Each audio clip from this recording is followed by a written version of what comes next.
آج دنیا کہتی ہے کہ خاندانی منصوبہ بندی پر عمل کریں، لیکن میرے پیارے محبوب صلی اللہ علیہ وسلم نے فرمایا کہ ایسی عورتوں سے شادی کرو جو زیادہ بچے جننے والی ہوں۔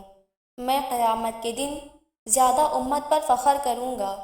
ایک صحابی آ کر عرض کرتے ہیں، اے اللہ کے نبی صلی اللہ علیہ وسلم، میری ایک بیوی ہے مگر رزق کی تنگی ہے۔ حضور صلی اللہ علیہ وسلم فرماتے ہیں، جا ایک نکاح اور کر لے۔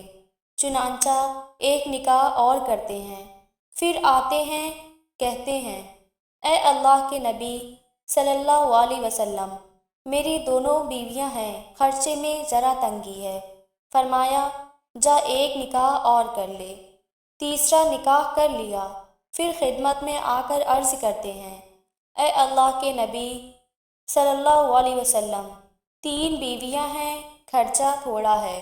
فرمایا، چوتھا نکاح کر لے۔ اس نے چوتھا نکاح کر لیا، پھر آ کر عرض کی، اے اللہ کے نبی صلی اللہ علیہ وسلم، 4 بیویاں ہیں، خرچہ تھوڑا ہے۔ فرمایا، حج پر چلا جا۔ ظاہر میں خرچہ زیادہ ہو رہا ہے، در حقیقت اللہ تعالی حج کی برکت سے رزق بڑھا رہے ہیں، تو نظر اپنی جیب پر رکھنے کی بجائے اللہ تعالیٰ کی ذات پر رکھنی چاہیے۔ یہ اچھی طرح ذہن نشی کر لیں کہ ہم ملکی منصوبہ بندی کے پرزور حامی ہیں، تاہم خاندانی منصوبہ بندی کے مخالف ہیں۔